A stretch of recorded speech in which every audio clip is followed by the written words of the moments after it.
últimos tiempos, lo que estamos viviendo, lo que está sucediendo. Yo creo que es menester que la iglesia de nuestro Señor Jesucristo discierna los tiempos que estamos viviendo. Tenga en su corazón y en su mente claro qué es lo que está sucediendo para que no se pierda, para que esté preparado, para que reciba el conocimiento y el entendimiento preciso y conciso, para estar parado, firme delante del Señor. Así es que es menester de que usted y yo conozcamos los tiempos que estamos viviendo. Así que quiero que me acompañe a Mateo capítulo 24, versículo 3, y estaremos considerando hasta el versículo 8, y vamos a entender cuál es el tiempo que estamos viviendo, en qué etapa de la historia, de la profecía nos encontramos. Creo que hoy es un tema escatológico, hoy es un tema que habla de la profecía cumplida y de lo que se avecina en los últimos tiempos. Por eso hoy he titulado esta palabra principio de dolores. ¿Escuchó bien? Principio de dolores. Y vamos a leer desde el versículo 3 y su palabra dice así: y estando él sentado en el monte de los olivos, los discípulos se le acercaron aparte diciendo: dinos, ¿cuándo serán estas cosas y qué señal habrá de tu venida y del fin del siglo? Respondiendo Jesús les dijo: mirad que nadie os engañe, porque vendrán muchos en mi nombre diciendo: yo soy el Cristo, y a muchos se engañarán. Y oiréis de guerra y rumores de guerra. Mirad que no os turbéis, porque es necesario que todo esto acontezca, pero aún no es el fin.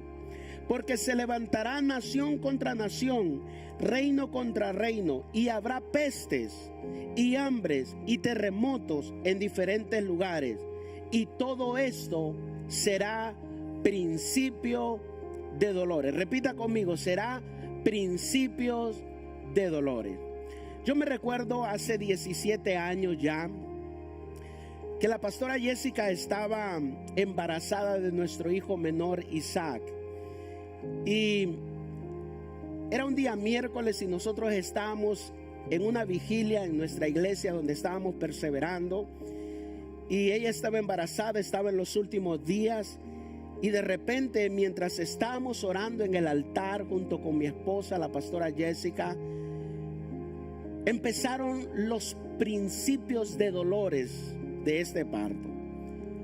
Ahí mismo, mientras estábamos orando, rompió fuente y empezaron los dolores. Imagínate, yo empecé a preocuparme. Le dije: vamos hacia el hospital, y ella me dijo: tranquilo, no se preocupe, todo está bien. Imagínate, yo estaba angustiado, preocupado.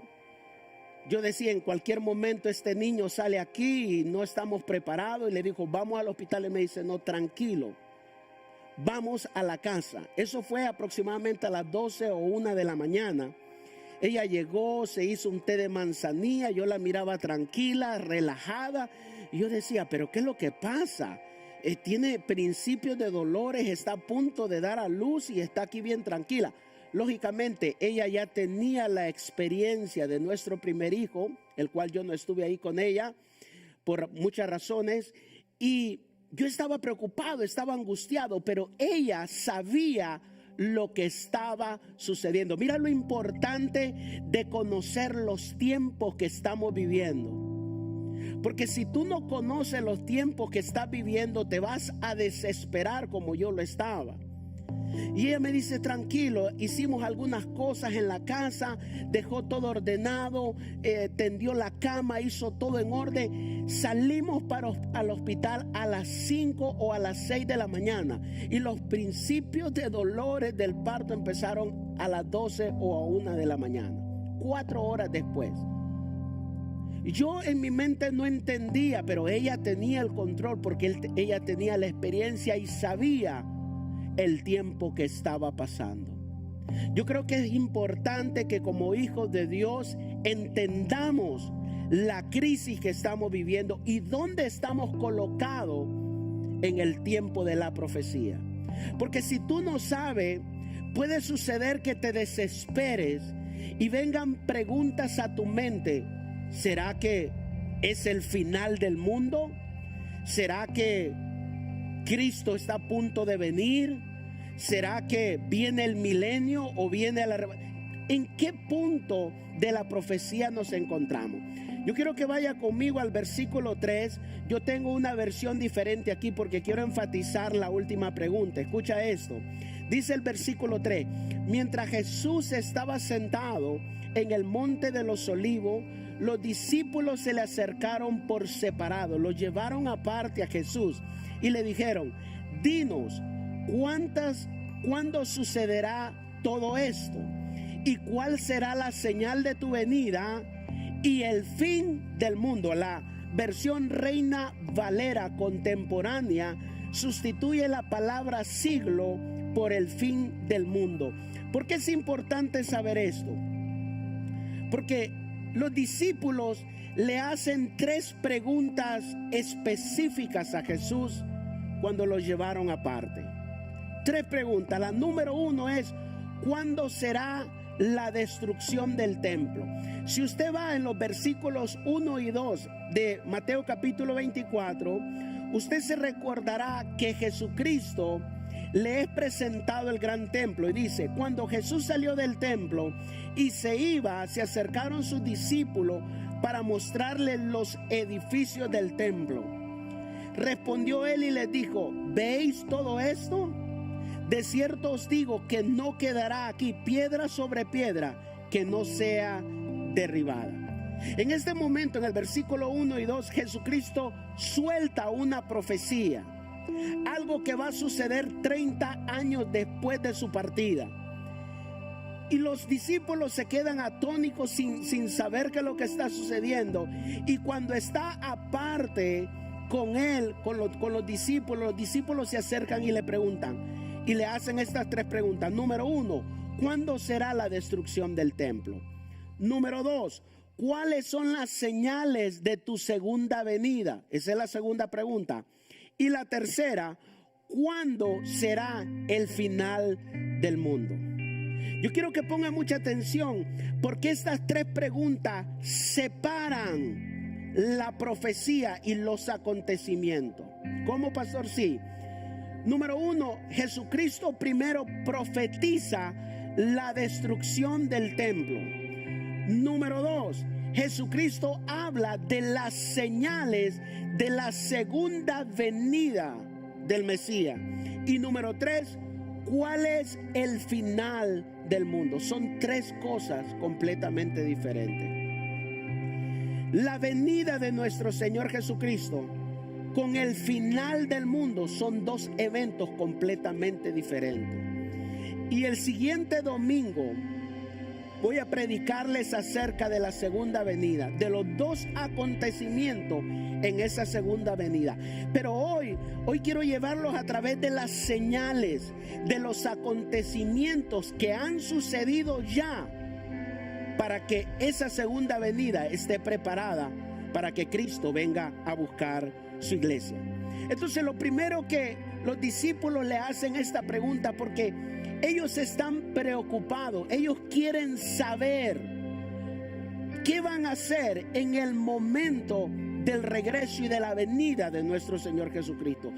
Y los discípulos quieren saber porque ellos quieren estar preparados. Como gente en este tiempo quiere saber si estamos viviendo los últimos tiempos. Y yo quiero decirte algo de parte de Dios: sí estamos viviendo los últimos tiempos. Sí estamos en los últimos días, pero solamente son principios de dolores. Por eso es que aquí la palabra debe ser muy estudiada y analizada, porque si no podemos tender a confundirnos. Entonces los discípulos vienen y le preguntan: óyeme, ¿cuándo será tu venida? ¿Cuándo será el final del mundo? Jesucristo le va a dar una serie de señales a sus discípulos. Y lo primero que les va a decir: no va a venir la segunda venida del Mesías hasta que el templo no sea destruido. Pastor, ¿y cómo sucede esto? Yo quiero llevarte a lo que es la destrucción del templo. Y para entender la destrucción del templo, yo quiero que los hermanos de Media me lleven ahí al primer templo que fue construido, el templo de Salomón. Es importante saber esto porque muchas personas no tienen claro acerca de la profecía que estaba dando Jesucristo en el capítulo 24, versículo 1 y 2. Y es que no saben qué templo fue destruido o de qué templo Jesucristo estaba hablando. Ustedes se recordarán el primer templo que se construye en el monte Moriah. Es aquel templo que Salomón construye por mandato de Dios, con los planos que le había dado a David. Ese templo que miramos ahí en pantalla, no sé si los hermanos de Media la tienen perfectamente. Ese es el templo de Salomón, que fue construido aproximadamente en el año 957 antes de Cristo, construido aproximadamente en 7 años. Pero luego este templo es destruido cuando sucede el exilio babilónico. Cuando Nabucodonosor viene, sitea la ciudad en el tercer intento, donde estaba Sedequías reinando, y destruye completamente el templo de Salomón. Ponga atención a esto porque esto es importante conocerlo. Ustedes se recordarán cuando Joacín estaba reinando y se llevaron a Daniel y a estos 4 jóvenes en el exilio babilónico. Pero en el tercer siteo vienen y destruyen completamente este templo. Luego, después, cuando los persas empiezan a reinar y destruyen el imperio babilónico, regresa Zorobabel. Y Zorobabel, en el año aproximadamente 515, reconstruye el segundo templo. Y ahí está el templo de Zorobabel, un templo modesto, un templo que fue construido después de los 70 años del exilio babilónico. Los discípulos, los miembros de la familia de Zorobabel junto con otros regresan y reconstruyen lo que le llamamos el segundo templo. Ahora, ¿qué es lo que sucede con este segundo templo? Este segundo templo es modesto, es pequeño, no tiene toda esa hermosura que tenía el templo de Salomón. Pero ¿qué es lo que sucede? Antes de que Jesucristo viniese a la tierra, Herodes el Grande empieza a reinar en Jerusalén. Era, en ese momento le llamaban el rey de los judíos, porque Roma lo había instalado en Israel para que gobernara. Recuerde que en este momento los judíos estaban bajo el dominio romano.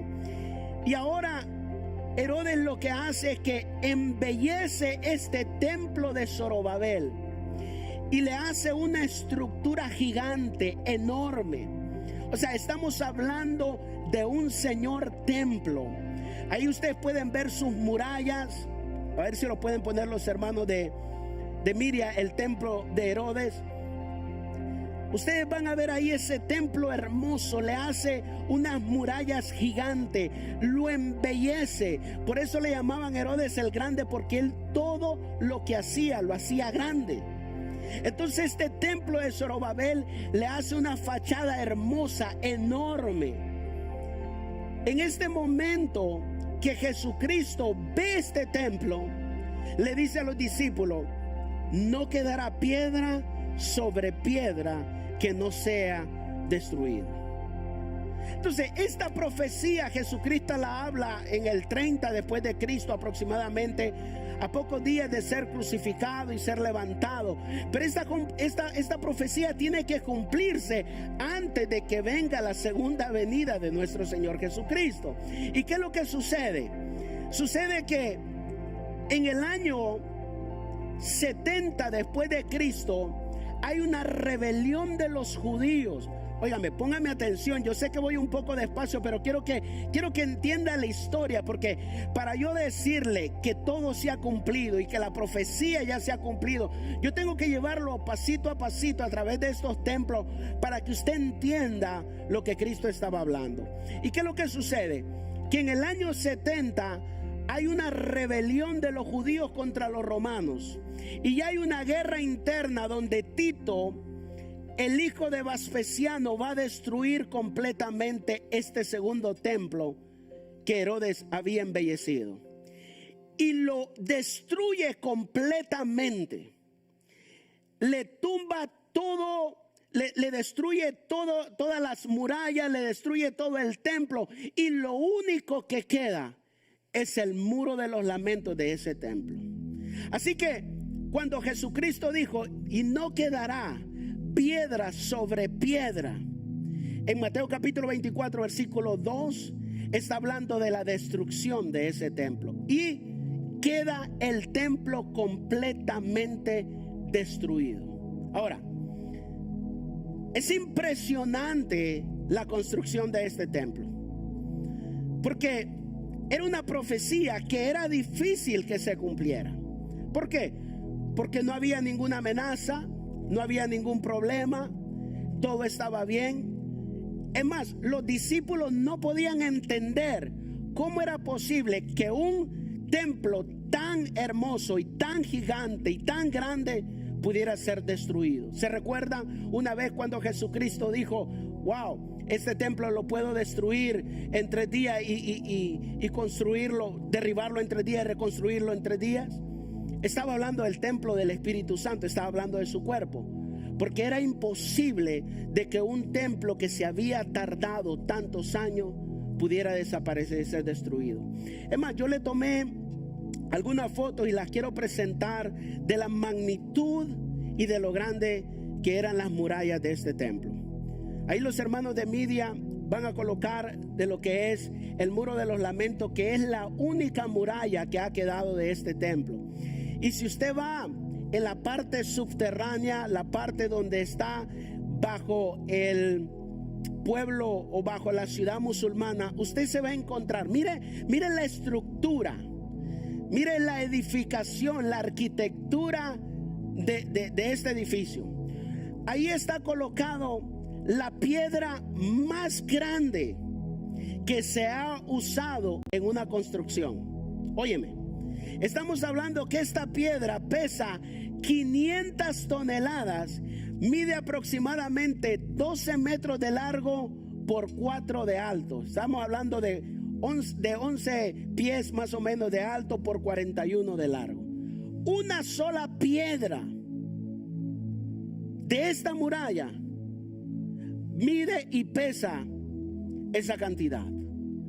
Yo quiero que usted visualice cómo era posible de que Jesucristo está diciendo no quedará piedra sobre piedra en este momento.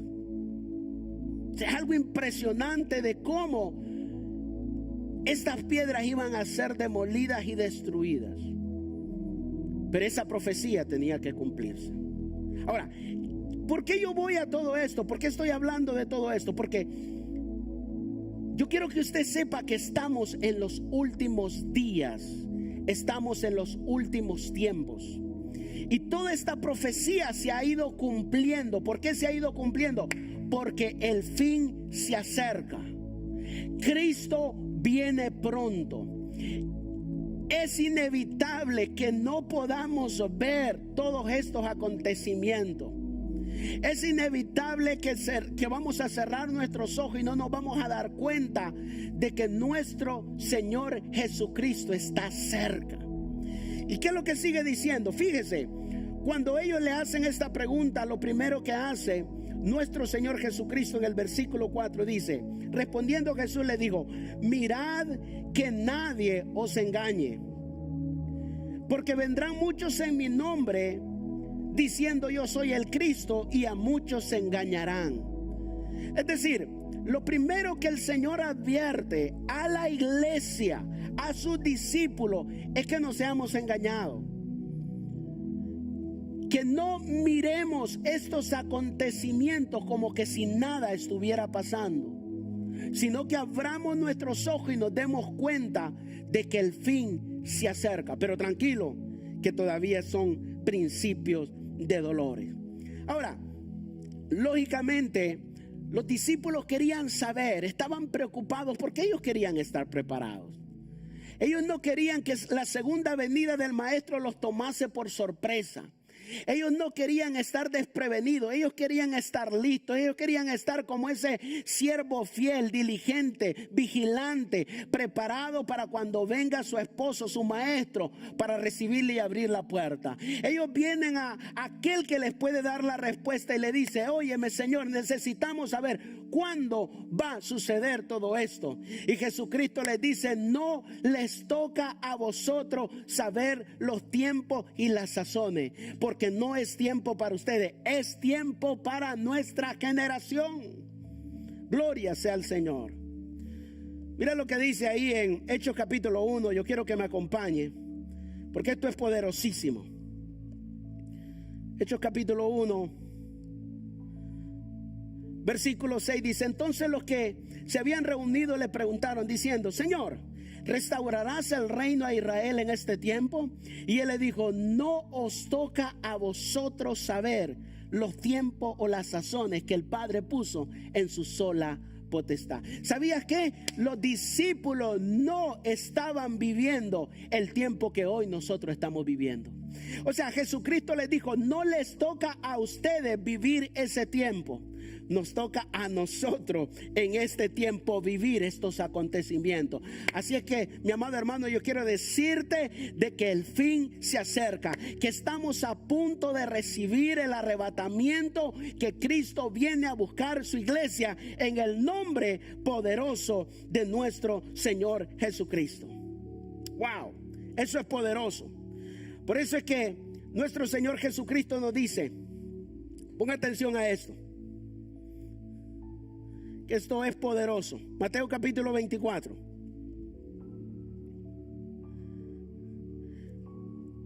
Mateo capítulo 24, versículo 42, 43 y 44 dice: velad pues, porque no sabéis a qué hora ha de venir nuestro Señor. Pero sabed esto, que si el padre de familia supiese a qué hora el ladrón ha de venir, velaría y no dejaría minar su casa. Versículo 44. Por tanto también vosotros estad preparados, porque el Hijo del Hombre vendrá a la hora que tú menos piensas. Escucha esto, pon atención a esta palabra. Dice: vosotros estad preparados, porque el Hijo del Hombre vendrá en la hora que tú y yo menos podamos pensar. Iglesia, yo vengo a decirte que estamos viviendo principios de dolores, que estamos viviendo principios de parto, que se acerca el arrebatamiento de la iglesia, que se acerca los últimos días de nuestra vida en esta tierra, y que pronto vamos a volar con el Maestro a nuestra patria celestial en el nombre poderoso de nuestro Señor Jesucristo. Eso me emociona, eso me motiva, porque todo lo que estamos viviendo y todo lo que estamos pasando va a terminar un día, y ese día va a terminar cuando nosotros vayamos a reinar con el Señor. Y mira lo que dice el versículo 32, hablando acerca de la advertencia y las señales. Versículo 32 del capítulo 24 dice: de la higuera aprended la parábola. Cuando ya su rama está tierna y brotan las hojas, sabéis que el verano está cerca. Así también vosotros, cuando veáis, escuche todo esto, cuando veáis todas estas cosas, conoced que está cerca. Yo quiero detenerme un momento aquí. Ponga mucha atención. En el versículo 3, los discípulos le hacen 3 preguntas. ¿Cuándo va a ser la destrucción del templo? Ya se lo expliqué. Eso ya pasó. Año 70 después de Cristo, los judíos se rebelan, el templo es destruido. Ahora la siguiente pregunta es: ¿cuáles son las señales que podemos ver para tu segunda venida. Versículo 6, pon atención a esto. Dice, oiréis de guerra, rumores de guerra. Mirad que no os turbéis, porque es necesario que todo esto acontezca, pero aún no es el fin. Hay que hacer una diferencia entre el fin del mundo y el fin de nuestra vida. Porque el fin de nuestra vida puede terminar en dos momentos. O sea que partamos de esta tierra, o sea que Cristo venga por su iglesia. Pero eso no determina el fin del mundo, porque cuando venga el Señor a buscar a su pueblo, empiezan los 7 años de tribulación. El siguiente domingo voy a estar hablando acerca de la segunda venida de nuestro Señor Jesucristo, y usted no se puede perder ese mensaje. Pero hoy solamente estoy hablando de las señales. Hoy estoy hablando y dándole un panorama de lo que está sucediendo para que usted sepa dónde usted está parado, dónde usted está ubicado. Escuche esto: oirás de guerra y rumores de guerra. Mirad que no os turbéis, porque es necesario que todo esto acontezca, pero aún no es el fin. Escuche, versículo 7, que aquí viene algo muy importante. Dice, porque se levantará nación contra nación, reino contra reino, y habrá pestes, habrá pestilencias, habrá pandemias, en otras versiones, hambres y terremotos en diferentes lugares. Si hacemos un estudio minucioso de Mateo capítulo 24, hay alrededor de 25 a 30 señales, pero las más importantes están aquí. Escuchará rumores de guerra y escuchará guerra. La Segunda Guerra Mundial. Terremotos. Pasó en Chile, pasó en Lisboa en 1775, en México, en los Estados Unidos. Es decir, los han habido por montones.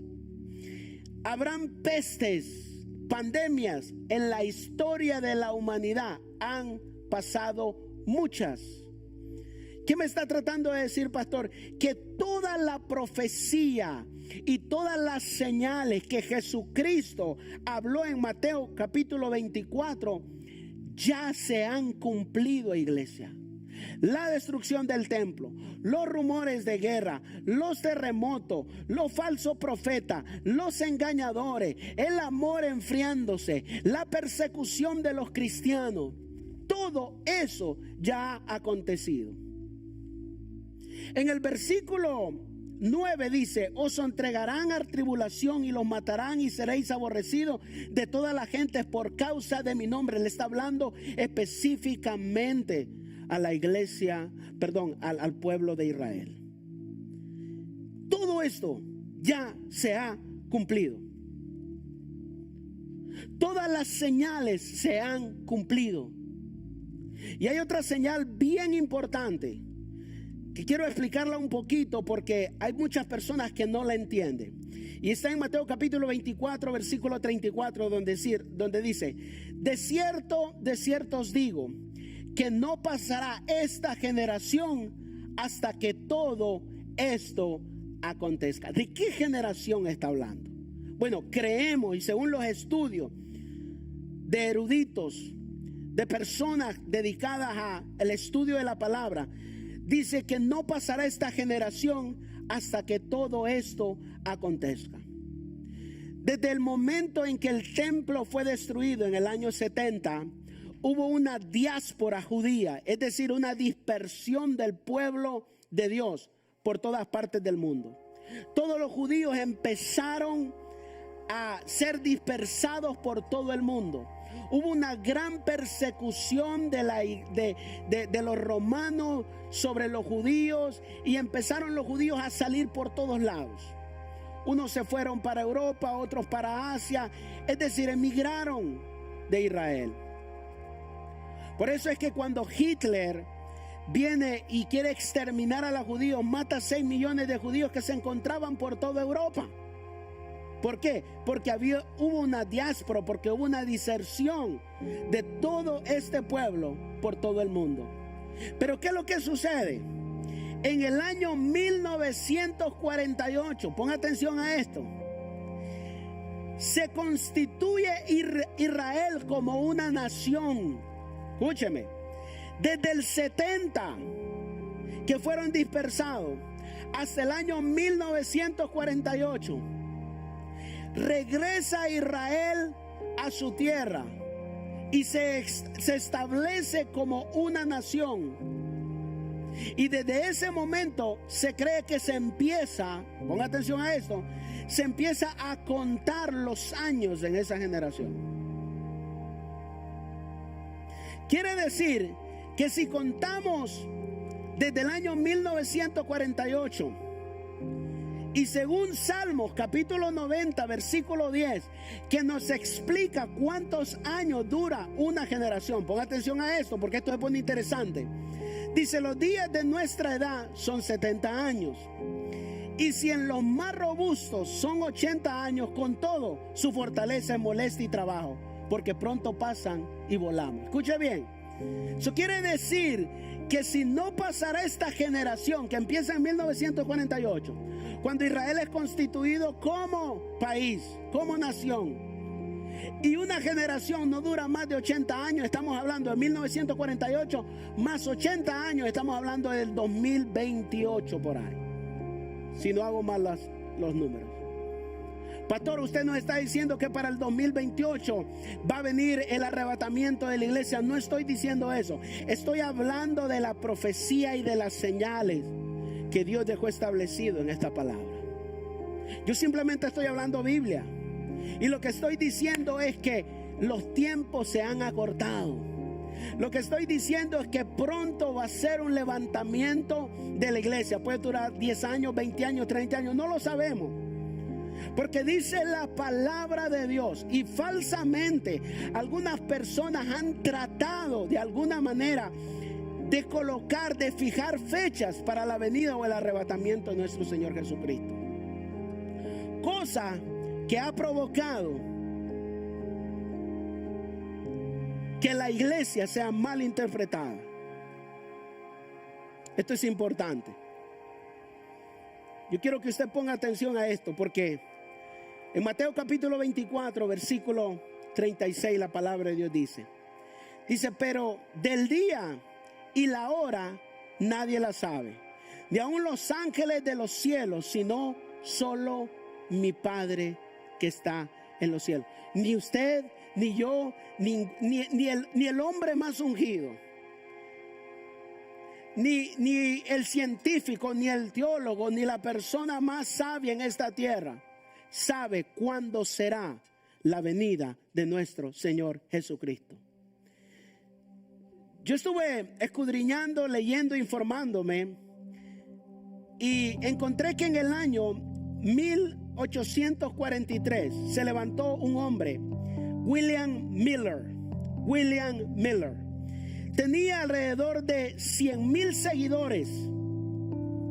De aquí donde sale una denominación que no quiero mencionar su nombre, pero ustedes se recordarán de este evento. Ustedes lo pueden buscar en Google.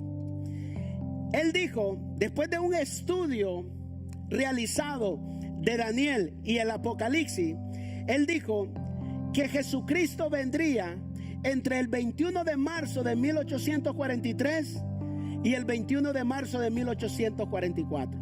Algunos que han leído esta historia ya saben de lo que estoy hablando. No sucedió nada. Muchos miembros vendieron sus casas, negocios, dejaron sus empleos, dejaron todo, porque estaban esperando, porque un hombre, supuestamente después de mucho estudio y de un estudio exhaustivo de Daniel y Apocalipsis, dijo, ¿sabes qué? Esta es la fecha que va a venir el maestro. Al no ocurrir nada, colocó otra fecha, el 22 de octubre de 1844. Y si usted y yo estamos aquí es porque tampoco vino. Es un grave error fijar una fecha de cuándo va a venir nuestro Señor Jesucristo. Pero sí es de sabio saber que todas las señales se han cumplido. Que cuando Jesucristo habló en el Monte de los Olivos, esta profecía, hablando de los tiempos escatológicos, de los últimos tiempos y de la ciencia que estudia los últimos tiempos, está hablando de que todas estas señales ya se han cumplido. Entonces, ¿por qué no ha venido? ¿O qué es lo que viene? Bueno, lo que esperamos en este momento, los hijos de Dios, los lavados por la sangre de nuestro Señor Jesucristo, lo que estamos esperando en este momento es el arrebatamiento de la iglesia. Nosotros no estamos esperando, señores, la tribulación. Nosotros no estamos esperando el milenio. Nosotros no estamos esperando el fin del mundo. No. La iglesia de nuestro Señor Jesucristo está esperando el arrebatamiento. El milenio, el fin del mundo, la gran tribulación, los 7 años, los 3 años y medio de paz, los 3 años y medio. Eso viene después. Pero ahorita lo que la iglesia está esperando es el arrebatamiento de su pueblo. Próximo domingo yo no quiero que tú te lo pierdas, porque voy a estar hablando de los 2 eventos. Voy a estar hablando de la segunda venida de nuestro Señor Jesucristo, y lo voy a dividir entre la venida en secreto y la venida en público. De eso voy a estar hablando el próximo domingo. Escucha esto. Hay un tiempo y hay un número de los gentiles que debe de estar en su lugar antes de que suceda este arrebatamiento. Por eso yo quiero que en esta noche tú entiendas lo que está sucediendo. Yo quiero que tú disciernas los tiempos que estamos viviendo. ¿Para qué? Para que si alguien te pregunta, sea de otra denominación o sea de otra religión, tú como un hijo de Dios, tú como hijo de esta casa, sepas contestar.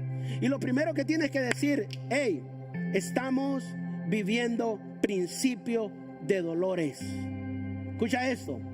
Estamos en los últimos tiempos, pero estamos en principio de dolores. Pastor, entonces, ¿qué tiene que suceder para que Cristo venga por su iglesia? Romanos capítulo 11, versículo 25. Dice: porque no quiero, hermanos, que ignoréis este misterio, para que no seas arrogantes en cuanto a vosotros mismos, que ha acontecido a Israel endurecimiento en parte. Escucha esto: hasta que haya entrado la plenitud de los gentiles.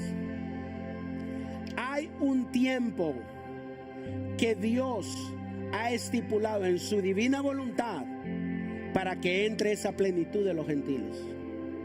Hay un número perfecto que está en la mente y en el corazón de Dios para que cuando entre esa plenitud de los gentiles, entonces Cristo va a venir a buscar su iglesia. Ahora, esta preocupación de lo que está sucediendo no solamente la tenemos nosotros como hijos de Dios, o no solamente la tienen las personas que no conocen de Cristo. Esa preocupación de que Cristo venga a buscar a su iglesia la hemos tenido desde la ascensión de nuestro Señor Jesucristo. Los discípulos le preguntaron, la iglesia primitiva estuvo cuestionando a sus líderes y preguntándole, óyeme, tanto que Pablo tuvo que escribir la primera carta a los tesalonicenses y les dijo, señores, tranquilos, que nosotros no vamos a preceder a los que murieron, sino que seremos, ¿qué? Seremos arrebatados. Primera de Tesalonicenses capítulo 4 versículos 15, 16 y 17.